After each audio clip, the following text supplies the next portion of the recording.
Welcome back, it's great, Free to Van Gogh, and we're talking about more Treco stuff. So we're gonna cover the electrical system today and all the options, which you get out of the box, all that kind of stuff, and kind of dig into what your options are to make it better if you'd like to. Let's take a look.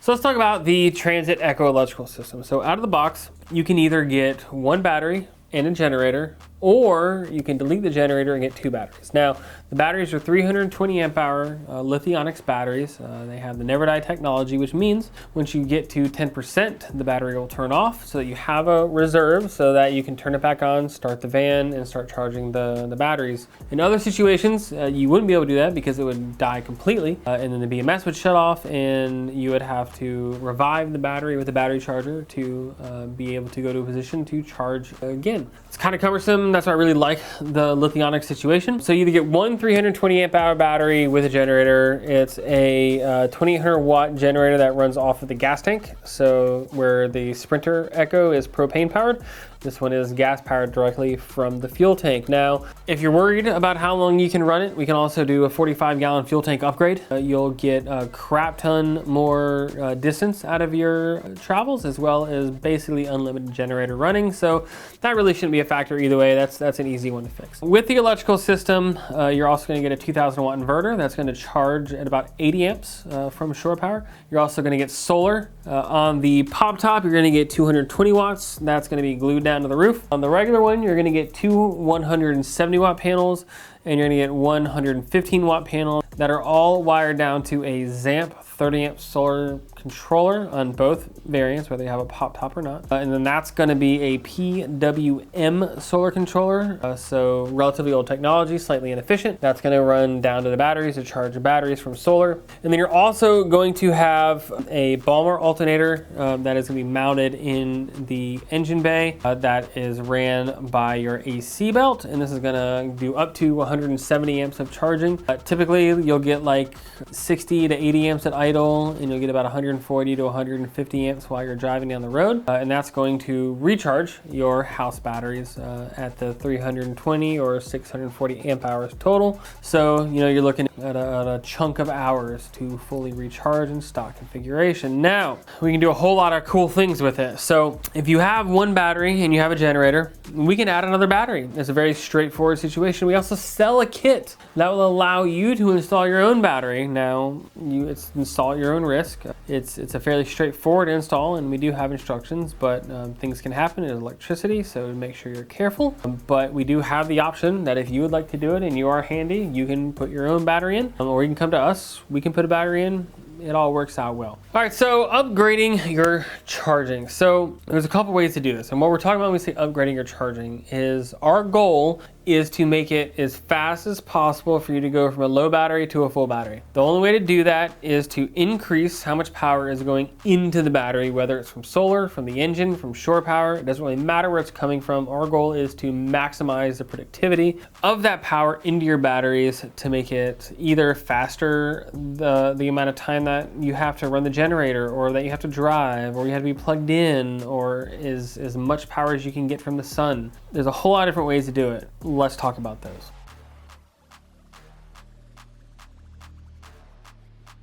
The easiest way to do this is to add a DC-DC charger. Now, what this does is the product we use Victron. We use the Orion 50XS. And this is going to allow you to connect to the factory battery and ostensibly the factory alternator, because remember we have two alternators on the van. And this is going to take a relatively lower voltage and higher amperage coming out of that alternator, go through a little box that's blue and magical, and it's going to convert that into the exact voltage that lithium needs, because it's different than the regular battery. It's a little higher in order to charge to full capacity. So it's going to go to that voltage in lower amperage. That's very controlled.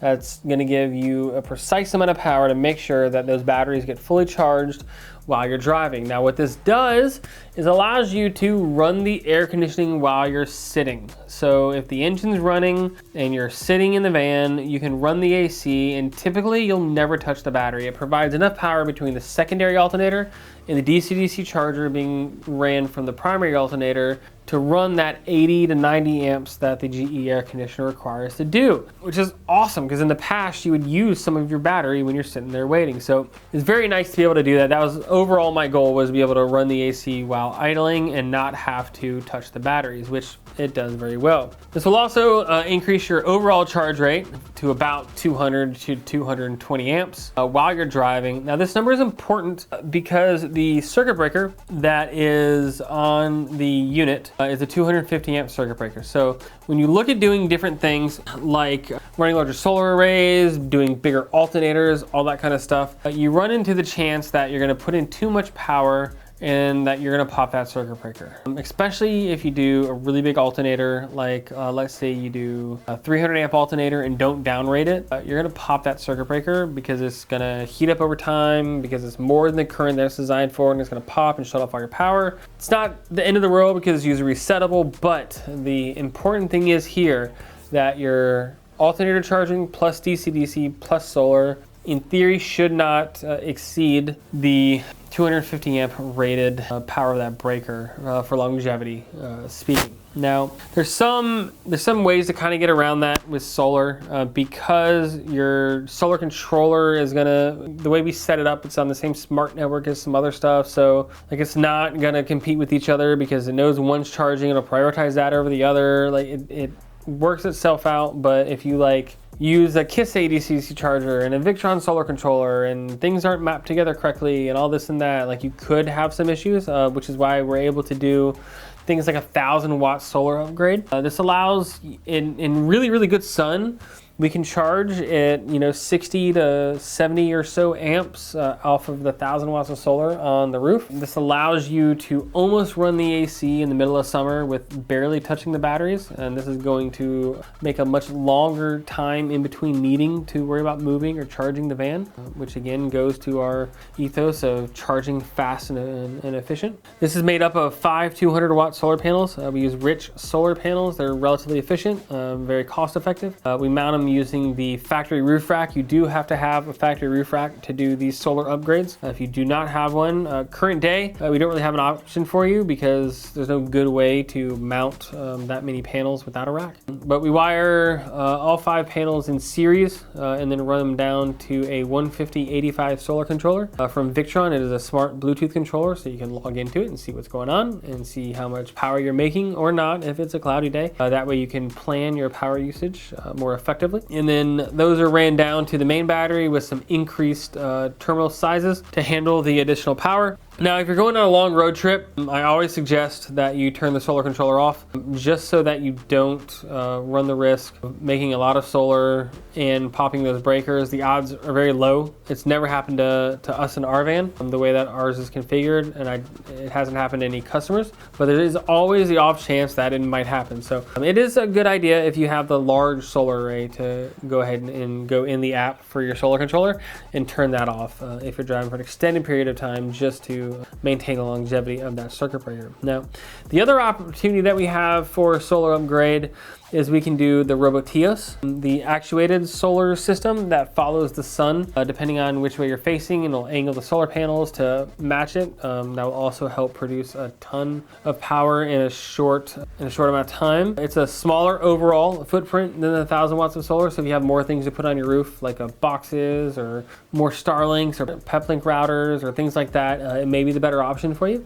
It's also a little lighter, so if overall weight is a concern for you, it is lighter than the 1,000 watt upgrade. It doesn't produce as much, but it will produce more than your factory will by multitudes, because it is much more effective facing the sun with the panels than just doing indirect or just relying on overhead at noontime to power your solar panels. So it is much more efficient and effective there. In that instance, we do a 100/50 solar controllers. That's up to 50 amps. and that one is super fine to just leave on. It's enough more from the factory that it will give you much more power. You'll start getting power earlier in the morning, later in the day. It also has a whole bunch of safety features on it, so if you start driving away, it'll go ahead and put the solar panels down. If the wind gets over a certain speed, it'll put the solar panels down.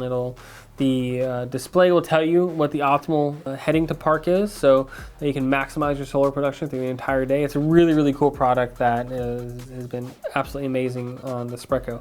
Super duper happy with it. The next step for upgrading your charging and usage ability in general is an inverter upgrade. So the Xantrex 2000 comes on the van already.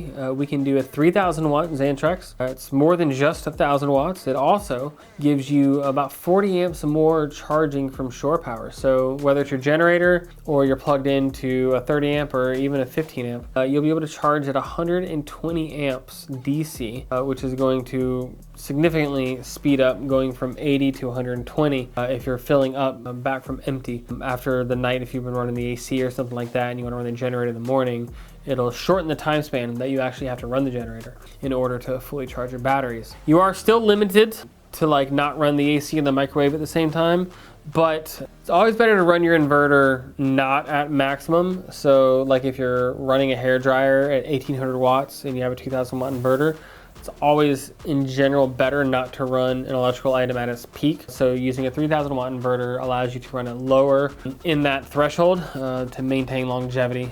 Just in general, it's a nice rule of thumb. You don't want to run all of your electronics at max all the time. So it will help with that. It will also allow you to do things like I can run the microwave, and I can do like a little electric kettle to boil water for coffee, stuff like that. So it is a nice add-on, but mainly I do it for the charging ability, not necessarily being able to run more off of 110. Something else we can do is we can add what's called a Global Link 520. This allows you to hook up your smart shunt, which is the next thing we'll talk about, as well as your solar controller, to a device that has a SIM card built into it. As long as it has reception, which it does all over the US, have had zero issues in our Transit Echo with it. You can actually log in on your phone and see what your system is doing. It'll show your overall system health and allow you to remote monitor what's going on with your system, which is all read by the Victron Smart Shunt. So this is a device that is going to go in line of your negative battery terminal. This is going to read all the power coming in and out of the system. So you're charging, you're discharging.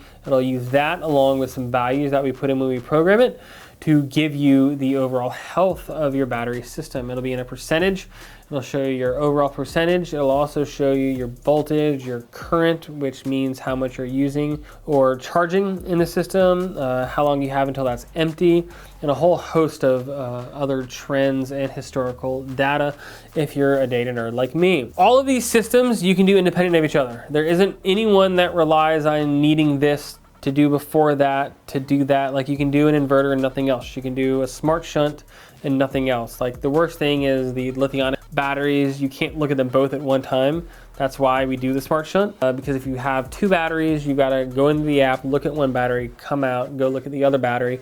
And it's kind of annoying because you gotta do math in your head, and I'm not very good at math, so I like the Victron Smart Shunt because everything is just combined right there. It'll show you the whole picture. But you can do them all. You don't have to do them in any specific step or order. It is nice if you do the second battery upgrade and you add the Smart Shunt at the same time, because we gotta be in there, save you a little bit more in labor. Same with the DC-DC charger. If you do those kind of three things together, it's gonna give you the best bang for the buck, because you don't have to, reopen things and move panels and stuff like that.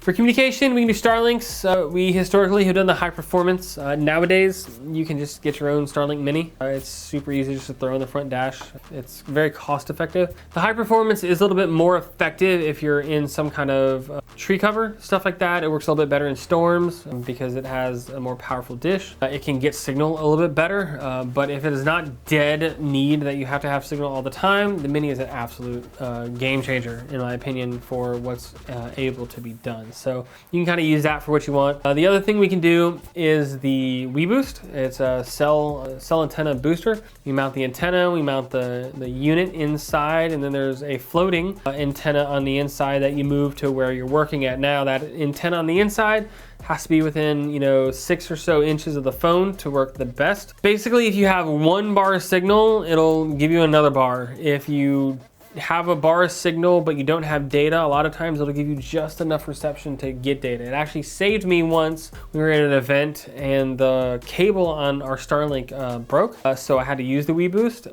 and it was literally the make or break of being able to process transactions while we were out there. So it does work, but it's not like you can just put the antenna down and walk anywhere you want and get more reception. You have to be very close to the antenna, but it does work. So it's great for if you're just on the fringes of cell reception. It's a great option if you don't want to have to do Starlink and a monthly payment. This is a great alternative to that. That is just passive and just works. Now, our goal overall, like I said, is to maximize your ability to charge and stay off grid and not have to touch a campground. That's really why all of this is here. There are so many people that don't need any of it, right? There are so many people that use their van and are super happy with it, and that's absolutely cool, right? So like me, you live in Florida and you want to run the AC for a while, or you use a lot of power or whatever, like it's important to me to be able to charge faster, and it's important to a lot of you because we do a lot of these power upgrade kits. Now, we've been developing these for years, ever since the Transit first came out. I think we were one of the first shops to get a Transit and have held on to those ever since and consistently develop parts and absolutely love them. Now, the last thing that I'll leave you with is we have developed an L bench conversion, which takes out the 2 existing seats. We remove those, remove the seat belts, and it gives you a nice L bench that allows you to sit a little bit more comfortably with multiple people, but also allows you to fit up to 4 batteries in the Transit. So we can do 2 more batteries up top. You can do 1 or 2. You don't have to do 2 more, but that gives you either 960 or you can do the 4th battery for 1280 amp hours of power, which is a huge power bank that's going to be absolutely amazing for running AC and all that kind of stuff for like an entire weekend. Now, with that, we add a second circuit breaker, some wiring, a bunch of lithionic stuff. Like there's a whole lot more we have to do on the support side for that to make that work, to maintain the operation of the system as Winnebago intends, but it works really, really well, and it's an easy way to increase capacity. With that, we can also do things like the Nations 300 amp alternator that we can install and then derate for a normal installation. Or if you have the 4 batteries and the 2 circuit breakers, because you now have 500 amps of charging and discharging that you can do, we can give you that full 300 amps worth of charging, plus your DC charger being 50 amps. So you'll charge about 350 amps total, which will, again, significantly decrease the time that it takes to charge your batteries while you're driving. Like you literally could be almost back to full in just a couple hours. So whole lot of options, whole lot of upgrades. If you have any questions about it, just reach out. The team will answer your questions and give you any more details that you may need. If you have a question, you can put it down below in the comments and we'll absolutely give you the information that we can. If you're looking to get any of this done at Freedom Van Gogh, you can reach out, freedomvango.com/contact, fill out the information on the sheet, and we will get back with you. If you would like to do some of this stuff on your own, our DC-DC kits have full instructions. The inverter is a relative direct swap. The battery we have instructions for. Like you can do the vast majority of the stuff on your own. You don't have to have us do it. You can get it at vampireswarehouse.com. We can ship it to you, and you can, do it in a weekend and get back out and have some fun. Thanks for hanging out with us. This is Grant, and thanks for letting me help you upgrade your adventure.